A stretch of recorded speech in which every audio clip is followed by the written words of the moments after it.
Hello everyone and welcome back to the show. My name is Brian and you are watching Game Brigade, and on this show we do reviews, previews, and playthroughs of your favorite games. So if you're new here, please consider subscribing. Today on the show we're taking a look at Nova Aetas Renaissance. So if you're new to the show, we do these Kickstarter reviews where we'll take a look at a Kickstarter, do a deep dive, and see if it's worth backing now or if you should hold off for later. So let's take a look at Nova Aetas Renaissance. Okay, before we get too far in our deep dive with Nova Aetas, I do want to talk about the Oathsworn giveaway that we have currently going on right now. If you're interested in learning more about that giveaway, please click the link up here for more information, and then we'll have more information at the end of the video for that entry giveaway. Okay, so Nova Aetas Renaissance is currently on day 17 of the campaign. We're at 4,800 backers with a little over $600,000 of pledge level, almost $650,000. So what is this game? Nova Aetas is a tactical co-op dungeon crawler set in the Italian Renaissance. You're going to find yourself experiencing the historical events in the early Renaissance, the early 1500s. You're going to be meeting historical characters, but they're also going to be intertwining some mythical elements into this game. So not only are you going to be experiencing those historical events, you're going to really experience a lot of mythical stuff as well, which I love. And I love that this setting and this theme is unlike many other games that we've played. Nova Aetas is also the Renaissance version. Here's a second implementation of this game. They originally had launched this game in 2016. The Ludus Magnus has launched this game in 2016. They've actually done 9 Kickstarters already as well. But this is the second reimplementation. So effectively, the company wanted to take a look at this game, figure out some of the problems that they were having with some of the issues, and see if they can re-bring it back with some fresh legs. The original game currently has a 7.4 on Board Game Geek, so it's still a relatively highly rated game, even with some of the issues it had. And this one I hear is going to be better with some of the rules implementation. So let's talk about the campaign and what is different about this game. So the key one I want to bring up with this one, because I do think it's important to talk about, is that you are required for this one to have 4 characters at any given time for the campaign. So if you are a solo player, you're going to, just like some of the other games we've mentioned, you're going to have to play all 4 characters at once, which can be relatively difficult. So make sure you are aware of that going into this game. The more players, it's not that it's not doable. It's just you have a lot of abilities that each character has. Every character is unique and has a different type of skill set. So you're just going to have to manage that on your own individually. The more players that you bring into this, the more actual human players you have, obviously the more easy this gets and the more enjoyable it gets. So what sets this game a little further apart, obviously, as you can tell right here from the front here, are the 3D elements. Nova Aetas is very much a tactical wargaming like dungeon crawler. So think more of a game like Warhammer, not totally as in-depth as Warhammer, but more of a tactical war game where you're going to be implementing obstacles and building construction to gain height advantage, to use cover, to have line of sight breaking. So using the 3D elements is part of this dungeon crawl experience. And what I really like about this game is use of this horologium. I can't say that, horologium. This is a very hard word to pronounce. But using this instead of a standard activation system or an initiation system, it uses this rondel-like system which also plays in part of how much time you have left to complete the mission, which is really cool. But as each character activates, they'll be going around this circle, and as the minute time tricks around, whoever is next in line with this minute will then activate. So there are situations where a player could activate, move down the rondel system here, and activate again prior to an enemy going. So there could be some strategic elements of using the initiation system, the activation system, to maximize effectiveness. And that, again, is a part of the strategic element, which I really like. Again, also talking about the systems of this game, the Perlennium effect here with the enemy AI. Generally, when you're playing a dungeon crawler like this, the AI is good, but not engaging or not responding to how the gameplay is affecting you. So let's take a look at, say, Gloomhaven, which is one of the most highly rated dungeon crawlers right now, the enemy is going to prioritize who's closest to it. It's just a standard dumb AI. Who's closest to me, I'm going to go that way. This system is going to be using a threat level meter affected by this Prelenium, which basically will affect who the enemy wants to target. So if you have a single player, like say a mage in the back, doing a lot of damage, doing a lot of effects to the enemy, and you have your tanks in the front trying to hold aggro, the enemy is going to try to see if they can prioritize the person doing the most threat, which I think is really interesting. Which is also what I really like about this game, is continuing with the game mechanics, are the aspects of multiple branching scenarios as well as multiple different endings of this game. There is said to be 6 different endings, which will increase replayability, and there are multiple different branching paths that players can take in terms of side quests you can do, theme quests you can do inside the different scenarios, as well as different types of equipment and secondary equipment that you can be unlocking and crafting as you progress through Italy. What I also like is that you'll actually have a map of Italy, which you can travel along through and experience different aspects of the city. So let's talk about pledge levels and talk about funding, because there are things about this that I like and there are things that I don't like in terms of the cost. So the Renaissance pledge is $119. It's the core game plus all the stretch goals.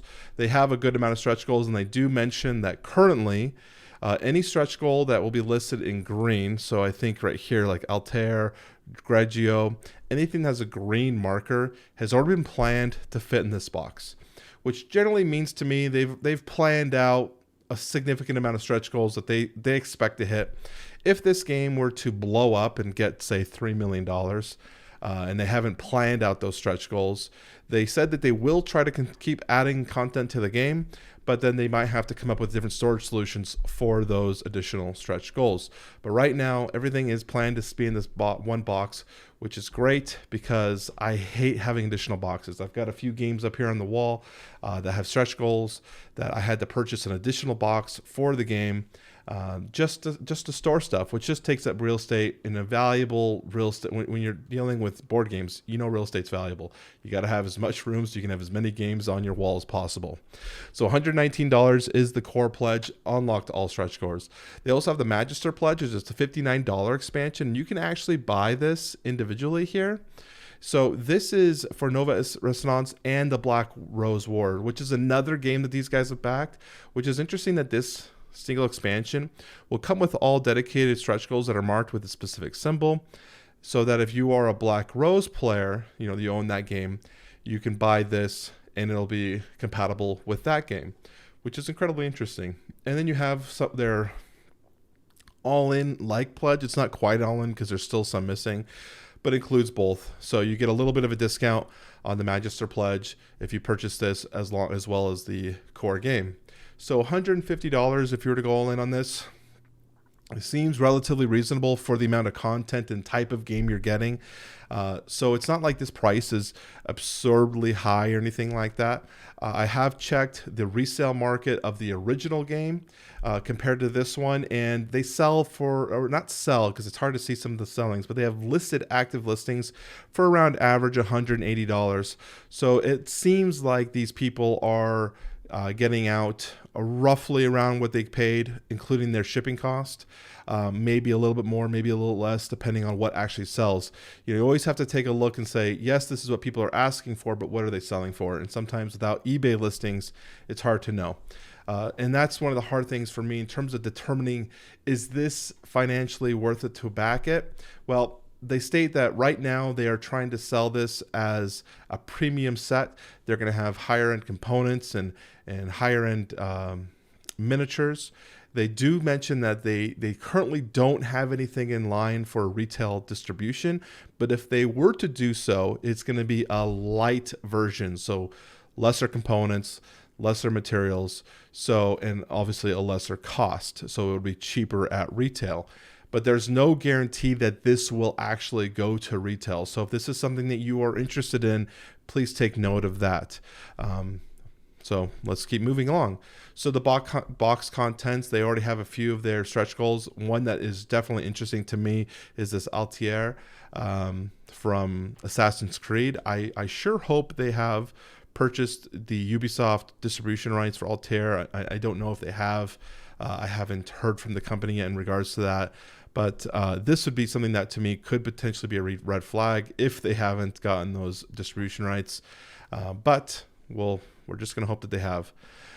So you have a lot of minis. And what I don't generally sit and talk about minis, but what we have here are some beautiful design minis at a very good 38 millimeter height. That's going to have a lot of details, at least what they're showing us. And I think these would be incredibly great to paint because the 1500s in that Renaissance period had a lot of vibrant colors, a lot of interesting, intricate designs. And I think this is going to be a lot different. You're going to see a lot of cool stuff. In fact, later down on the page, they have some painted ones, professionally painted, mind you, that kind of shows what could be happening. So this also shows the different factions currently available. We have the heroes, and then we have Venice. This is one faction you'll be playing against. You have Rome, and then you have Primeval, I would say Primevi, which are the mythical creatures. And then we have some, I believe this is a expansion pack, Monsters and Mercenaries, and this has that rose that they were referring to. Okay, so I do want to say, though, that these minis overall look gorgeous. In fact, they're some of the more intricate. This bully looks amazing. In fact, it could potentially replace my Joan of Arc dragon that I have up there. In fact, there's one other mini that I saw here that potentially could replace my Joan of Arc dragon, because I nearly poke my eye out on that thing all the time. We're not going to cover all the cards, but what I did want to mention is they have this envelope system, which is like kind of a lot of games are taking this effect now. I think Gloomhaven really brought this to popularity, having unlock envelopes, which are kind of hidden aspects that kind of increase that kind of dopamine drive. Is when you open a card, you get to see some new information. It's kind of interested in locking in. I really, really like that. And the way that the game plays with these cards unlocks a story. And I don't know if they have any examples here that I want to that I can show you.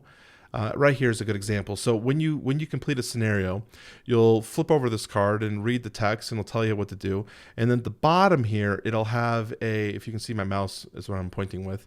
At the bottom, they'll have it tell you what card number to then pull from here to continue. And sometimes you'll pull it, and it's going to be a horizontal card, which will have different stuff that you can read to be like, do I want to interact with the guys at the pub, or do you want to go talk to the shifty looking guy in the back corner, which then will have its own dialogue text. And these cards will then also play in conjunction with the scenario book and the book that kind of takes you through the story.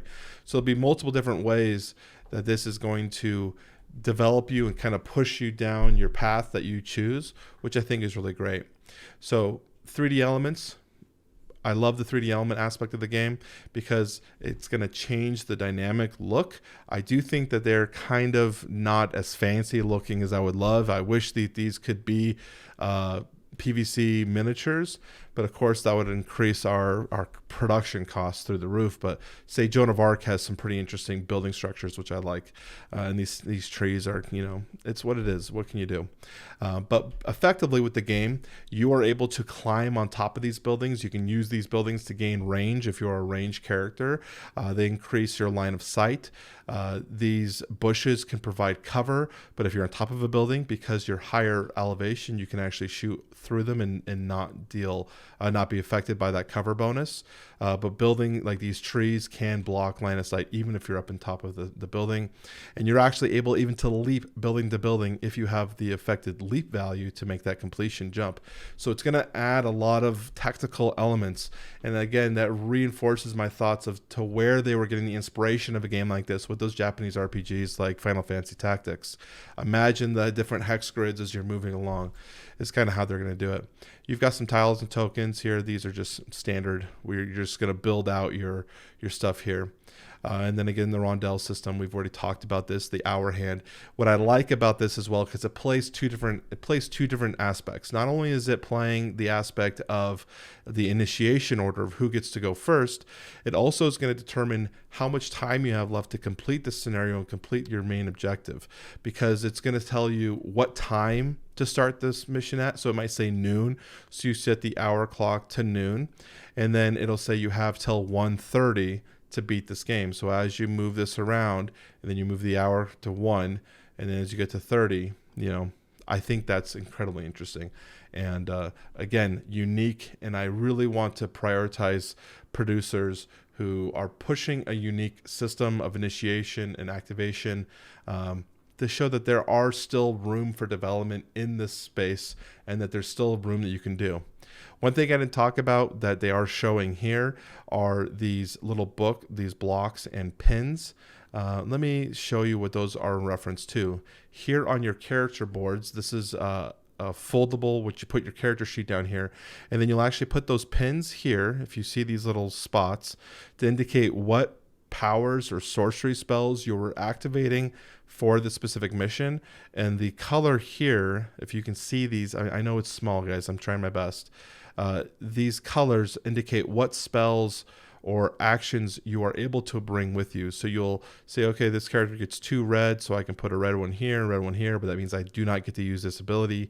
And that's what that indicates. And then the boxes, the little cubes, this is pretty obvious here, but they'll fill in here to indicate how much, movement, your activation speed, your health, your mental fortitude, all that will fill those in. So you'll have your default number, which is the one shown, and then plus minus if you've gained or lost any.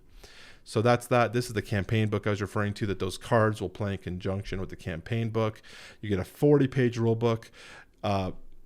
Talking about the rule book is available for you to read now. I always recommend, if you have any types of questions on the rules, I know the first game, Nova Aetas, had a lot of questions on the rules, and a lot of people said it took till, I think, 4.4 update to make the rules be somewhat palatable. I think if you have any questions, please read the rule book. I don't have the time to read the rule book. I've done as much research as I can without having to read a 40-page rule book for every game. But from what I'm seeing, it looks like things are pretty fleshed out. But what I wanted to say with this whole point was that from the original game, from what I can see in people's reviews on Board Game Geek, is that if you are able to embrace what the game is trying to show you, learn the system, it's an incredibly rewarding experience, an incredibly rewarding game. It just takes you to learn the rules, learn the initiation system, and learn how the enemies interact, and then you'll be really rewarded with an amazing game. So I thought that was interesting. Kind of scares me. This is the miniature I was referring to, that if I was to replace my Joan of Arc, this guy looks pretty sweet.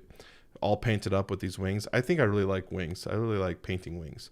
So this is something that's really cool. It gets you some more stuff. We're not going to spend too much time on this stuff because that's pretty much it. So I would recommend, there's still a lot of campaign here. They're going to go into more gifts in terms of what I've already explained to you, but you can kind of see how this system works, where you activate, you send your people around, and once everyone's activated, the thing clicks around. Again, the equipment upgrading, there's a lot of content here for you to review. So we're going to go back to my face, make my face big here. Let's do that and talk about this game. So Nova Aetas Renaissance, what I recommend back in this game. I think there's a lot of positives to this game. Oh, I didn't cover shipping. God, good thing I can quickly shift back, because this is the biggest thing that I had 2 things that were kind of upset about. First off, I'm upset about this only because of selfish reasons. This was an early bird special for the first 48 hours. If you were able to back this game in the first 48 hours, you got this Mediso little miniature, and it's $12 now after the fact. And a player like me, I always want as much playable characters as possible. So by not backing this in the first 48 hours, I now miss out on this unless I pay $12, which kind of stinks. But it is what it is. I get why publishers and game developers do early bird specials. We just talked about that with another game that's currently on Kickstarter. I understand why they do it, but it always leaves me salty, because it's like, maybe I needed more information before I wanted to back this game. And I know you can always cancel your pledge. And that's what I actually originally planned to do, was to back this game and then spend some time researching it prior to deciding. And that way I at least have this locked in. But I didn't. I had other stuff I was working on, so I wasn't able to do that. So I've now missed out. So that is what it is. But the other thing I want to talk about down here is the shipping cost, because here's those painted minis, so you can kind of get an idea what I'm talking about. Now, these are professionally painted minis, but it shows you the capabilities of what to expect if you were to paint these, like what could be. Now, I can't paint this well. The shading on these is unreal, but I think that shows that there are a lot of aspects that are awesome. Okay, shipping. Here we go. $34 to most states for the US. That is pretty high, especially for the content. I mean, we've seen other games that have as many minis in plastic as this one and be closer to $20. So we're obviously $15 higher on this. It definitely adds more to the overall cost of this game, especially when we're looking at, say, the $150 pledge. I don't know why I'm pointing to it with my hand. I can use my mouse, but when we're looking at the $150 pledge here, adding an additional $35, it starts to really become an expensive venture. And especially if you then are like, I want to add the Mediso, now you're $200 of a game. And so now that we've talked about that, we can then segue into what I want to talk about. So if we're looking at, say, a $200 game, I want to make sure, because there's so many dungeon crawlers coming out, and there's a lot of high-end dungeon crawlers. In fact, I'm looking at Darkest Dungeon right now, for example. I've got Oathsworn coming. There's so many different types of games. I want to make sure that you guys are thinking about the costs of terms of backing a game. How much is this game going to intrigue you into backing? Because that's the biggest comment I keep seeing is, this looks great, but I don't know how much I'm going to play it. So this game does look great, and I think there could be a lot of fun with this game, but make sure that you are going to enjoy it, $200 worth of enjoyment, because it's an expensive venture. Do I think that this could be a great game with a lot of replayability? I do think that this has that option. One, you just have to make sure, do you like a game that requires you to have 4 heroes? I think that's going to be a big one. So if you're a solo player, can you take on the weight of having characters with multiple different abilities with different stat effects you need to keep track of? Do you have a player group currently available to play a game that has this many people? And do you want to take 26 missions to get to that final ending, to see which ending you completed? And would you be able to play this again to experience any of those additional endings? I think this game has a lot of options, and I would recommend it. If you were to ask me, would you play this game? I would play this in a heartbeat. But would I play it $200? I don't know. It would be a question. So that's my initial review. I hope you guys appreciated this. If you are interested in leaving a comment for the giveaway, we still have that giveaway going on until we reach 3,000 subscribers. We're getting close to that finish line. So if you guys are interested in getting involved in the giveaway, please click on that link at the earlier video, learn the registration rules, and leave a comment down below. The comment that we're going to leave down below is going to be with Italy. Can't use Rome because I've already used Rome. So we're going to use Italy somewhere in the comment section down below. I do want to remind you guys, as we get closer to this giveaway, I'm probably going to be saying this more and more now, make sure that you are checking your reply. You don't have to check every reply because I reply to everyone. But if you do win, once we get to that point where you win, I'm going to reply to your comment that you won with and ask for you to give me your email address. That way I can then contact you through email and get you in contact with Oathsworn people so they can get you all squared away. So it's going to be imperative that you guys check your notifications. If you don't know where that is, let me see if I can bring this up for you over here. I don't think you're going to be able to see it on my computer, unfortunately. But there's a little bell on your YouTube page in the top right corner. It's going to probably have a 1 or something next to it. Those are your notifications. Those are who's replied to you. So make sure once we get to that point where the giveaway is completed and you potentially have been a winner, I'm going to reply to that comment to get your email address. So it'll be very important that you do that. Again, thank you everyone who's stayed and watched. If you want to support my show, I should have said this earlier, but if you really want to support my show, please leave a like. It helps the YouTube algorithm. It shows YouTube, hey, this content's good and we want to see more of it. Also hit the subscribe button if you're liking this content, you want to see more honest reviews of Kickstarters with my opinion, or if you want to really push us out and support us, like us on Instagram, join us on the Discord. All the links are down below. I will talk to you all very soon. Bye-bye.